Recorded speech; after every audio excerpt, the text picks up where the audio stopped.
व्रत बस्नेहरूको लागि चाहिँ यो भिडियो है त। नमस्ते, म डाक्टर सुमन सत्याल। व्रत चाहिँ एउटा अनौषध चिकित्सा हो जसमा औषधिको प्रयोग हुँदैन। औषधिको प्रयोग हुँदैन तर उपचार चाहिँ हुन्छ। तर व्रत बसिसकेपछि केही लक्षण देखिन्छ तब तपाईले व्रतलाई छोड्नुपर्छ, किनकि तपाईको शरीरलाई पुग्यो भने चाहिँ त्यसले लक्षण देखाउँछ। के लक्षण देखाउँछ म केही लक्षणको कुरा गर्छु। सबैभन्दा पहिले वेग चाहिँ तपाईको वेगहरू खुलेर हुन लाग्छ, जस्तो डकार राम्रो आउँछ, पाद राम्रो आउँछ, भोक राम्रो लाग्छ, पिसाब राम्रोसँग जान्छ। अनि अरु कुरा चाहिँ तपाईको शरीरमा चाहिँ आलस्यता, तन्द्रा, निन्द्रा, दुखाइहरू छ भने त्यो चाहिँ मेटिँदै जान्छ है। पेटको समस्याहरू कम हुन्छ। त्यसै तपाईको शरीरमा चाहिँ स्फूर्ति आउन लाग्छ, शरीर हलुका भएको महसुस हुन्छ। अनि त्यसैगरी तपाईको घाँटी, मुख चाहिँ एकदम शुद्ध भएको जस्तो महसुस तपाईलाई गराउँछ। यस्ता खालका लक्षण देखियो भने चाहिँ व्रत पुरा भयो भन्ने बुझ्नुपर्छ।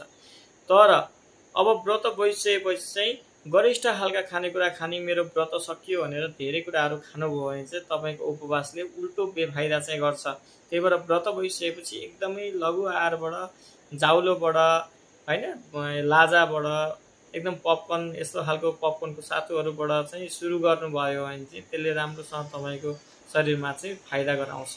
धन्यवाद।